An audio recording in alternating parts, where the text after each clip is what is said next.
Hello everybody.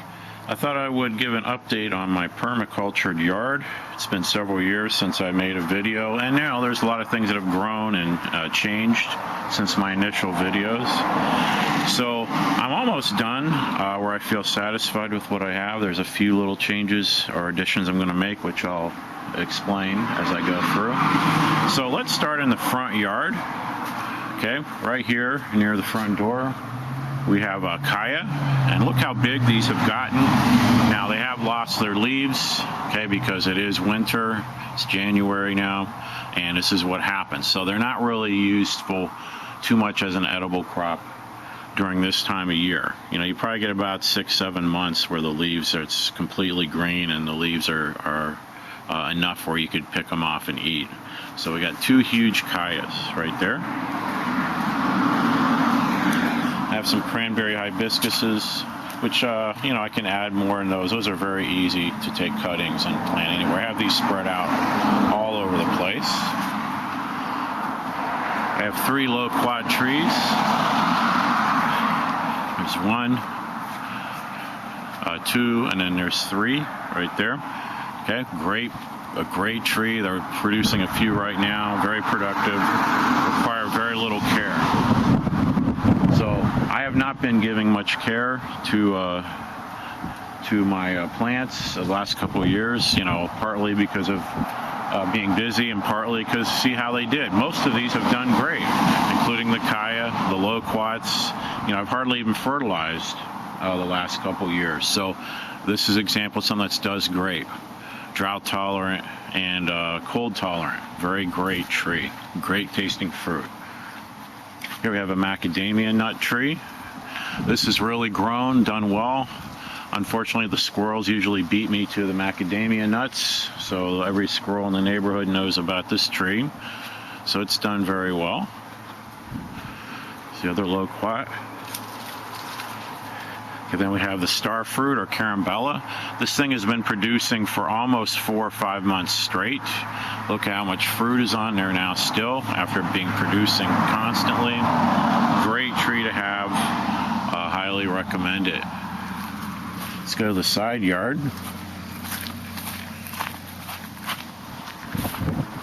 Okay, I did plant a small tangerine tree. This is suffering from lack of care. I'm going to need to give in the spring some good fertilizer and watch the watering of it because I haven't watered really anything for the last couple of years, hardly at all. I got 1 tangerine on there, so it needs more care. We have 2 papayas. One of mine died. I don't know why. So I planted a second one, which is doing fine. Then we have this one, which has really done well, almost too high to harvest. It's got to use a ladder. And then over here we have a mango, which produces in the summer a lot of fruit. Very productive. Again, I've given pretty much 0 care to these plants, and they've done very well. Okay, so now it's time to go to the backyard. Okay, now we're in the backyard. One thing I do have to account for is I have 2 different septic tanks back here. So I don't want anything planted on top of the drain field. So that's part of why I have some open area, grass area, but plus for the dogs as well. All right, this is an orange tree. This needs more care. I need to mulch it and fertilize it. You know, it's surviving, but it's not growing a whole lot. So that's one thing from not taken care of. I'm going to have to fix this spring, fertilize it, mulch it a lot better. Okay, here we have ladyfinger banana tree. Okay, now these you have to pick. In fact, I'm going to have to pick these. You got to pick them before they start turning yellow because they turn black almost overnight and usable. So you do have to pick these early. So these are ready. These are little ladyfinger bananas. It's already starting to turn yellow at the base, so they're going to have to be picked or they will go bad very quickly. Okay, this is obviously huge. You've done very well. There's another one that's growing over there, another small bunch of bananas. Over here I just planted a grapefruit tree. It's small, it's going to take a while to grow up, so I'm going to need to just keep a close eye on that. That's going to need watering and fertilizer and care. When citrus gets, you know, pretty mature, you don't need to do nearly as much to them. Okay, this is an apple tree I've had for several years. It's just, I mean, it always loses its leaves this time of year in winter, but it has never produced much fruit. I do have another apple tree over there with a different cultivar to cross-pollinate, but I haven't done much, so I might be removing these trees soon. This is where I just have a little garden. I have some carrots and onions right now, and I put pots along the fence if I'm growing beans. And I'm going to also start doing Seminole pumpkin and Everglades tomatoes. Maybe not right here, but maybe a few plants here. Okay, this is actually Spanish needles. It's a common weed here, but it's actually very good to eat. And one of them was growing in one of my empty pots. I'm like, well, I'm just going to let it keep growing because it's good food. It tastes real good. Same with that open part of the bed. I'm going to leave them there. I tend to try to leave them alone if I see them growing. They're actually really good to eat, have a good taste, excellent plant, Spanish needles. Here we have 2 peach trees. These have been extremely productive over the years. I've had yields where the branches were literally drooping, but that always happens in cold winters, and this winter has not been cold at all. So I'm anticipating not to be heavy fruit production this year unless things change drastically here in the next month or two. I wouldn't anticipate a lot of fruit. They always lose their leaves in the winter, and then they start coming back and start budding like crazy. In fact, yeah, there's one little peach now, but that's kind of premature. I don't think this really isn't the time that it blossoms. Usually, I think the trees are confused. We've had such hot weather. Usually you get your fruit late April or May is when you get your peaches in. Over here is a grapevine I've had for several years. It's spread completely all along the fence, and I don't do anything to this. There is even a few leftover grapes. Mostly in the late summer is when you get the grapes. So as you can see, there's some grapes there left over. So again, it loses its leaves this time of year, and then it comes back in the spring with a vengeance. Really had much more room for it to grow. It's done really great. It was produced a huge amount of grapes this summer. This area I kind of leave for sweet potatoes. I got to pull some weeds, let some Spanish needles grow up too. And I'm also going to plant some Seminole pumpkins in this area. Sweet potatoes, I don't give any care. They just kind of grow. They have kind of died back, but there's vines all over the place buried underneath the pine needles there. So there's a bunch of sweet potatoes there, and I'm sure there's tubers I've dug up before that are under the ground. So I use that area. Over there you see another kaya plant right at the corner of my property. Very big. It's still got most of its leaves. It's still harvestable right now. Some of the other ones aren't. And I do let some of these saw palmettos grow because I was going to harvest them for get the swamp cabbage, but it's taken a while for them to get big. But that's why I was growing them. I wanted to try cutting them open for swamp cabbage. They got to get bigger than that, a lot bigger. So we'll see. All right, let's go more towards the middle of the backyard. Okay, we have 2 more kaya right in the middle. These still have a little leafier than the ones out front. Okay, I just planted these a couple years ago, and they've gotten very big. It doesn't take long for kaya to grow. They grow fast from cuttings. There's another kaya here next to the banana tree. Over here we have an orange tree. Okay, decent amount of fruit this year. Again, I was giving it really no care at all. I didn't even fertilize this last year. And that's a decent amount of fruit. Could be better, but it ain't bad. Okay, over here, I just planted, probably my last fruit tree. Just planted this guava. Okay, so we'll see how it does. It's actually in a spot that should get lots of sun. So I'm looking forward to that.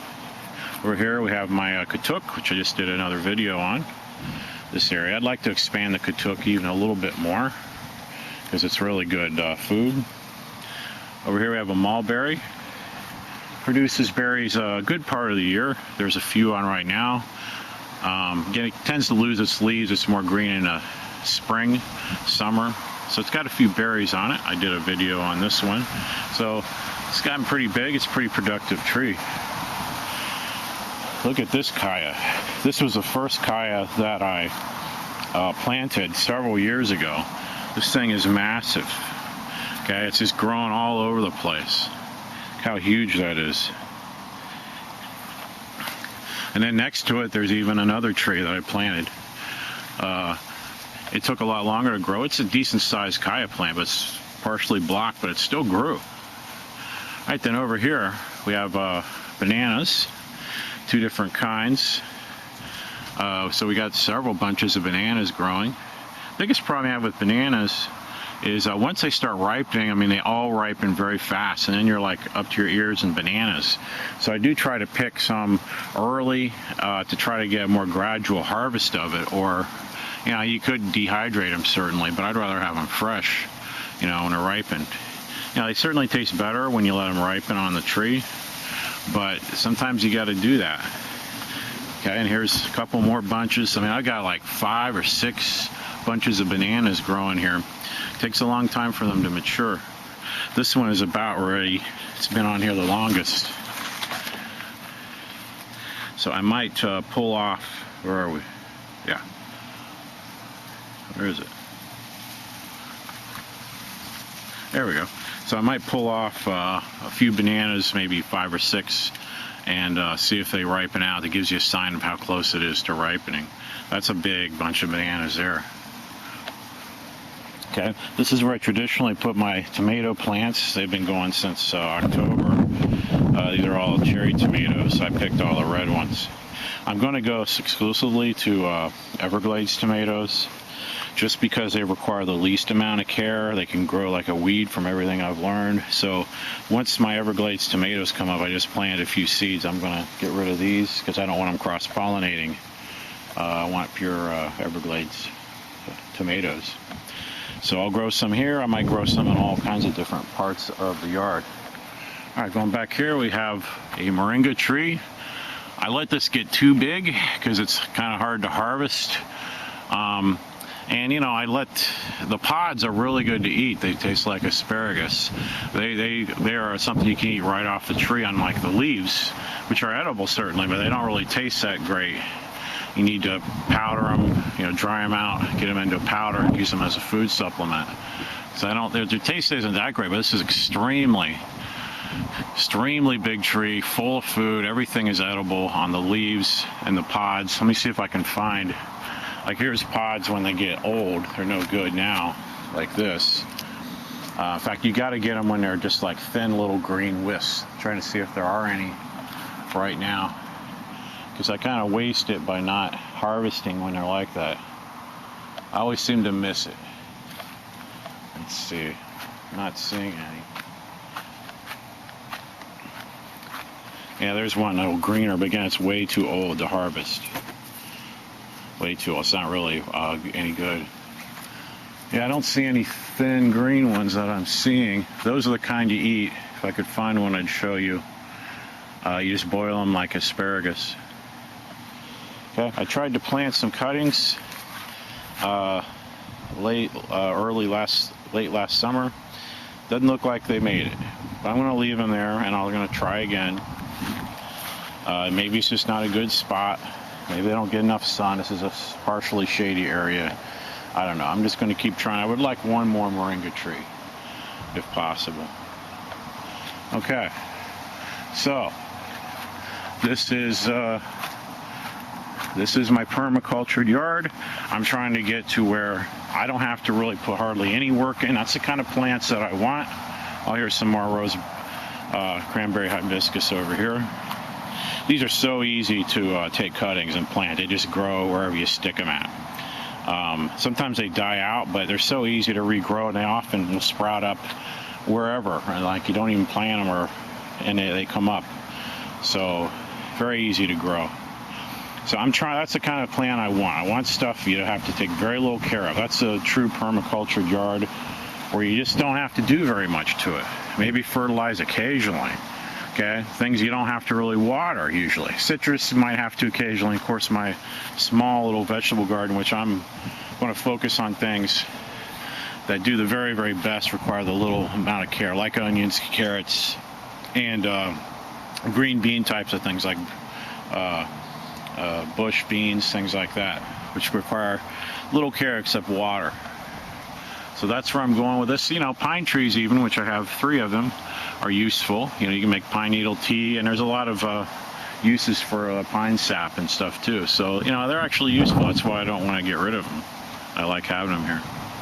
All right, so this is my permacultured yard.